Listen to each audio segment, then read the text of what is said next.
Hello and welcome to Never Heard It, the show where I review classic albums that I never got around to listening to. But this week I brought along a friend. He is a music producer whose first album, Float, was the first album to be released on Beat Happening Records. The deluxe version of the album features remixes from various producers. I'm honored to say that I am one of those producers, but we're not here to talk about me. We're here to talk to my good friend, Auvie Sinclair. Auvie, how you doing, man? Doing good, free. How you doing? Good, man. Glad you could stop by and talk with me about Drake's second album, Take Care. So, first question: why is it that you've never heard this album? So the first, I think when this album came out, I wasn't really listening to a lot of pop music. I was like, I think I was just digging deeper into other artists like Flying Lotus and like Madlib and things like that, and just like going deeper into their discography and just trying to find lesser known artists. So I was just kind of like anti pop, I think, like pretty heavy. And Drake was obviously at the top of that. He's like the epitome of pop music, and even till this day, he still is. So I was just like, naturally, I was just like, nah, I'm gonna stray away from it. But I heard a lot about this album, and so just wanted to give it a listen and see what it was about. Yeah, I know that whole like 2000s era like it's literally my least favorite decade in music. So I wasn't listening to a whole lot of like pop music at the time, but the very tail end of that year, that was like this sea change. I mean, that was when we got like, the Pro Eras and Mm-hmm. ASAP Mob and TDE.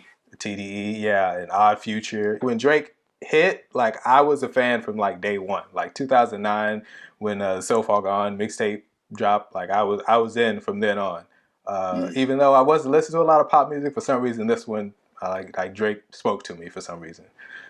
So let's just jump into the album. So what are your initial thoughts about the album after listening to it?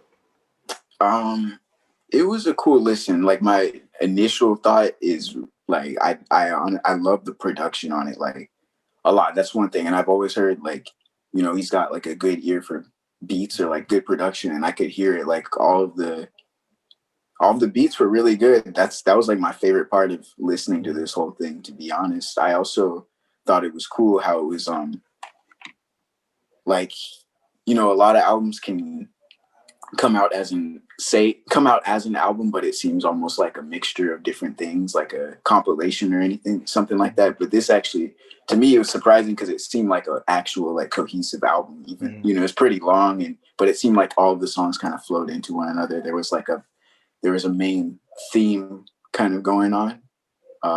So yeah, I mean that's really my first Yeah. thoughts about it. Yeah, I think that's probably because like on the first album, it was kind of like all over the place. I mean, I don't know if you heard that one, but like it was kind of all over the place. But with this one, he got back to his I guess his roots, and he worked more with 40 and a lot of the producers that he had been working with are like early in his career, and that's why it's called Take Care because like the first album he felt was kind of rushed. And he just kind of like, he got a bunch of random features and he wanted to make a pop album because it was his first album. But like this one, he felt like he took care and he like actually like crafted something that he really enjoyed, and that's how we ended up with this one. So let's just talk about like specific songs. Were there specific songs that you really liked on this one? Yeah, I liked the "Look What You've Done" song a Mm-hmm. lot. Yeah. I like that one. I like Lord Knows, like featuring Rick Ross. I Mm-hmm. like The Ride a lot, which I think was the last song that's on the Mm-hmm. album. And yeah, those are like my top three. Yeah, well, I really like Look What You Done too. The way he tells the story, he just jumps into it. Because at first, when you listen to it, you may not really understand what's happening, but then after a while, you realize, oh, he's talking about his mom. I like the way he wrote the song, the way it's presented. Yeah, the song like Rick Ross always delivers. um, Yeah, no, for real. yeah. Back to yeah, no, that one's fire. But back to the Hmm. "Look What You've Done" one, Hmm. and what you're saying, how it's about his mom. Like the I really, really, really like the ending to that one. I'm not sure if it was his grandma or his mom that was talking. Hmm. I don't know who it was, but Yeah, I'm like pretty sure that's his grandma. Yeah, his grandma, yeah, she sounded a little Bubby. bit older. Buffy. Where? It's Bubby. But all right, he's Bubby, but that yeah, I like that. That was probably my favorite moment on the album Mm-hmm. because it was kind of unexpected based Mm-hmm. off everything else I heard him talking about throughout the Mm-hmm. album, and then it was just kind of makes you think about your own grandma in a way, like Mm, you're like, yeah. yeah, Might yeah, want to give her a call. yeah. The Ride is like the only song that's produced by. Do you know Doc McKinney? Nah, I've heard He's that name, but I don't one know who that half. is. He's one half. He's like his OG like R&B hip hop producer from Toronto. I believe he's from Okay, Toronto. He's Canada. I'm pretty sure it's Toronto though. But he was one half of the group Estero. You've heard of Estero? never. I might have to look So, into those guys. so you should check them out. They were a group like in the late '90s. It was kind of like I would say it was like trip hop, kind of like she was like it was. Was You the know lead how like singer's name Estro? yeah, the lead singer's name is Estero, but it's All sort of right, like it's Sade.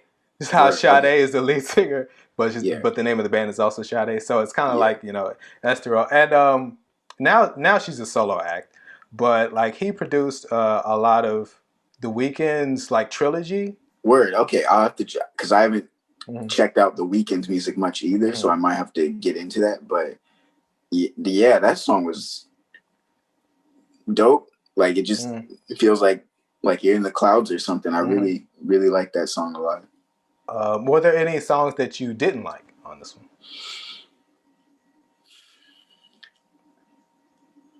Yeah, I mean, like, That's a good answer. yeah, I'm sure Drake would song appreciate that. just be there's certain songs like the motto is just like there's certain ones that I just didn't really What, you like Wheezy?